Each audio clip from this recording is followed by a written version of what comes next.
Wisdom corner के इस podcast में आपका खैर मकदम है। अस्सलामु अलैकुम। अमेरिका के नवमुंतखब सदर डोनाल्ड ट्रंप ने किया इजहार कि वो ग्रीनलैंड को खरीद लेंगे।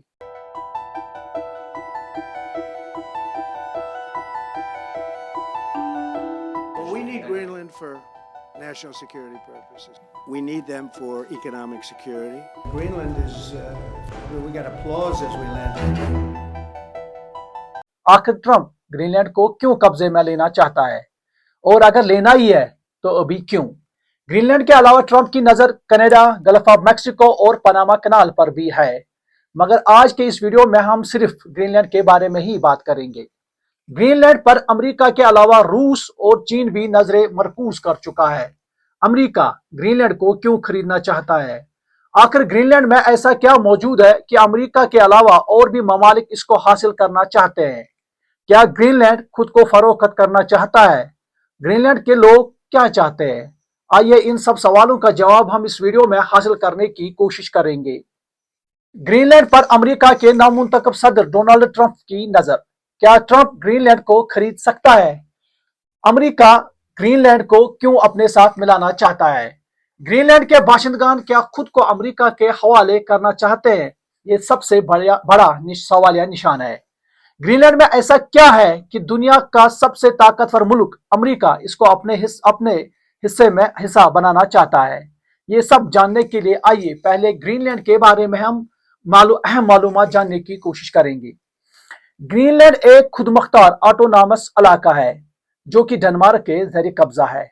ग्रीनलैंड दुनिया का सबसे बड़ा जजीरा है। ग्रीनलैंड की राजधानी नूक है जो कि सबसे बड़ा शहर भी मौजूद है। ग्रीनलैंड के पास छोटे छोटे 54 गांव मौजूद है। ग्रीनलैंड बहरी मुंजमद शुमाली आर्कटिक और बहरी ओकेनूस अटलांटिक ओशन के दरमियान मौजूद है। ग्रीनलैंड इकोनॉमिकली माशी तौर डेनमार्क पर इनिसार करता है। ग्रीनलैंड को कंट्री ऑफ हेलीकॉप्टर्स भी कहा जाता है। यहाँ आपको आने जाने के लिए सिर्फ हवाई जहाज का सफर करना पड़ेगा क्योंकि यहाँ रोड्स मौजूद नहीं है। दरअसल ग्रीनलैंड 1262 ईस्वी तक नॉर्वे के साथ मौजूद था और 14 जनवरी 1814 को डेनमार्क के साथ इत्तेहाद कर डाला और तब से डेनमार्क के साथ ही इलाक मौजूद है। जब डेनमार्क और नॉर्वे 1814 में एक दूसरे से इलायदा हुए तो ग्रीनलैंड को हुकूमत डेनमार्क के नाम मुंतकिल किया गया और 1953 में मुकम्मल तौर पर रियासत डेनमार्क के साथ मरबूत करके डेनमार्क के आइन के मुताबिक बाशिंदगान ग्रीनलैंड डेनमार्क के भी शहरी बन गए। बाशिंदगान ग्रीनलैंड और ग्रीनलैंड के सरकारी ओहदेदारान बार बार हुकूमत खुद इख्तियारी यानी खुद की हुकूमत सेल्फ गवर्नमेंट के ख्वाहां हैं, इसलिए बार बार बजरिए रेफरेंडम हुकूमत डेनमार्क को एहसास दिलाते रहे। यूं 2008 में खुद इख्तियार हुकूमत हासिल करने के लिए ग्रीनलैंड ने बहुत सारे गवर्नमेंट सर्विसेज, अदालती मामलात और पुलिस के महकमे के साथ साथ कुदरती वसाइल की जिम्मेदारी हासिल की।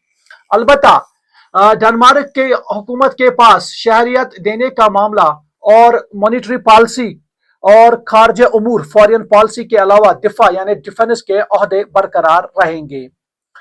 आपको मैं बताता चलूं कि ग्रीनलैंड का कुल रुकबा 21,86,086 मुरब्बा किलोमीटर है, जिसमें 83.1% पानी से भरा हुआ है। यूं खुश्की का रुकबा सिर्फ 16.9% मौजूद है।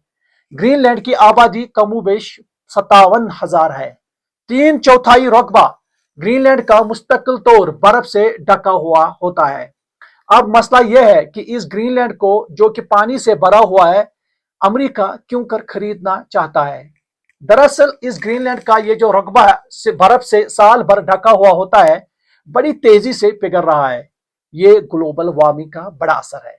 इस ग्लोबल वार्मिंग के असर से जो बर्फीली चादर तेजी से ग्रीनलैंड से उठ रही है, इसके नीचे मादनी दौलत मिनरल वेल्थ का खजाना मौजूद पाया गया। इसलिए ये ग्रीनलैंड दुनिया के बड़े बड़े ताकतवर मुल्कों जैसे रूस, चीन और अमेरिका के लिए दिलचस्पी का सामान मुहैया कर रहा है। 1867 में अमेरिका के सेक्रेटरी विलियम स्वर्ट और सेनेटर रॉबर्ट जे वॉकर ने روس سے الاسکا خریدنے کے بعد اس گرین لینڈ کو بھی خریدنے کی زبردست کوشش کی، مگر امریکہ کا کانگریس میں مخالفت کی وجہ سے یہ منصوبہ پائی تکمیل تک نہ پہنچ سکا۔ دوسری عالمی جنگ ورلڈ وار سیکنڈ کے بعد امریکہ نے گرین لینڈ کو خریدنے کی جارحانہ دلچسپی دکھا دی اور 1946 میں یہ گرین لینڈ کا جزیرہ ڈنمارک سے $100 ملین یعنی کہ $10 کروڑ کی قیمت دے کر اپنے قبضے میں لینا چاہتا تھا، مگر ڈنمارک کی حکومت نے یہ سودا ٹھکرا دیا اور یہ کہہ دیا کہ ہم بروئی فروخت نہیں تھے اور نہ ہی ہے، that is we are not for sale. پھر 1951 میں ڈنمارک اور امریکہ نے گرین لینڈ ڈیفنس ایگریمنٹ پر دستخط کر ڈالے۔ اس ایگریمنٹ کے مطابق امریکہ گرین لینڈ میں فوجی اڈا ملٹری بیس قائم کر سکتا ہے۔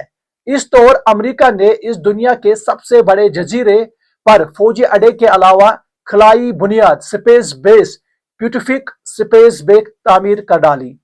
بس یہی سے کہانی میں نیا موڑ آتا ہے۔ یونیورسٹی آف ڈنمارک کے پروفیسر ڈاکٹر گیر کا کہنا ہے کہ امریکہ کو جو چاہیے تھا وہ تو ڈنمارک نے قبل ازیں دیا ہے۔ امریکہ کے نامنتخب صدر ڈونلڈ ٹرمپ نے گرین لینڈ کو سال 2019 اور اب اس سال بھی اپنے قبضے میں لینے کا دہرایا دوبارہ ارادہ۔ وہی گرین لینڈ، جی ہاں گرین لینڈ، جس کو ڈنمارک کنٹرول کر رہا ہے۔ پچھلے ہفتے ٹرمپ نے ڈنمارک کو کھلی چتاونی دی کہ اگر ڈنمارک نے گرین لینڈ کو نہیں چھوڑا تو امریکہ میں ڈنمارک کے چیزوں پر بھاری ٹیکس لگایا جائے گا، جس سے ڈنمارک کی معیشت پر بہت بڑا اثر پڑے گا، کیونکہ امریکہ ڈنمارک کے لیے بہت ہی بڑا ایکسپورٹ مارکیٹ ہے۔ جیسا کہ میں نے پہلے ہی بتا دیا کہ گرین لینڈ معدنی وسائل سے لبریز ہے، اس لیے روس اور چین بھی اس خطے میں اپنا اثر ڈالنے کی بھرپور کوشش کر رہے ہیں۔ آپ کو میں یہاں پہ بتاتا چلوں کہ گرین لینڈ کی اس سرزمین کے اندر یورینیم، المونیم، نکل، platinum, tungsten, titanium, zinc, copper, iron, lead, ربی، گولڈ، ڈائمنڈ کے علاوہ تیل اور گیس کی وافر مقدار موجود ہے۔ یہ نایاب زمینی معدنیات دنیا کی بڑی بڑی ٹیکنالوجی جیسے سیل فونز، الیکٹرک کارز اور ونڈ ٹربائنز کے لیے کافی سود مند ہیں۔ ٹرمپ کے مطابق گرین لینڈ پر کنٹرول امریکہ کی فوجی و معیشی سلامتی، ملٹری اینڈ اکنامک سیکورٹی کے لیے ضروری نہیں بلکہ بہت ہی ضروری ہے۔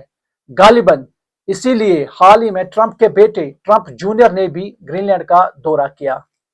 ٹرمپ کے اس ٹویٹ پر جس میں اس نے گرین لینڈ کو کسی بھی صورت میں حاصل کرنے کی دلچسپی ظاہر کی، ڈنمارک کے حکومت کی نیند اڑا ڈالی۔ اس لیے ڈنمارک سرکار مجبور ہوئی اور گرین لینڈ کے لیے مزید خرچات ایکسپینڈیچر کا اضافہ کیا۔ محققین کے مطابق روس اور چین گرین لینڈ سے دور رکھنے کے لیے ٹرمپ نے یہ سارا ڈرامہ رچا دیا۔ میں آپ کو یہ بات بھی بتاتا چلوں کہ اپنے صدارتی خطبے میں ٹرمپ نے گرین لینڈ کو خریدنے کی دلچسپی اظہار کی، اظہار کر کے نیٹو ممالک اور یورپی یونین کو بھی بہت ہی للکارا۔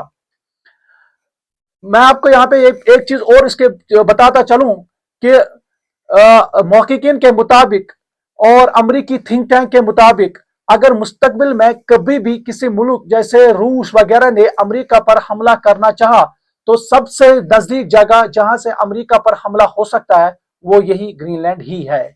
یہ بھی ایک فیکٹر ہے کہ امریکی صدر کیوں گرین لینڈ کو خریدنے کی دلچسپی دکھاتا ہے۔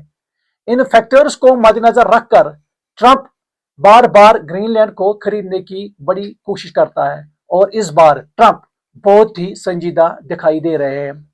کیا گرین لینڈ امریکہ کا حصہ بنے گا یا کیا گرین لینڈ کے پاس سنہری موقع ہے کہ وہ خود کو بطور آزاد ملک پیش کرے؟ یہ آنے والا وقت ہی بتائے گا۔ آپ کو یہ پوڈ کاسٹ کیسا لگا ضرور بتائیے گا۔ آپ اپنا خیال رکھیے گا۔ خدا حافظ ناصر۔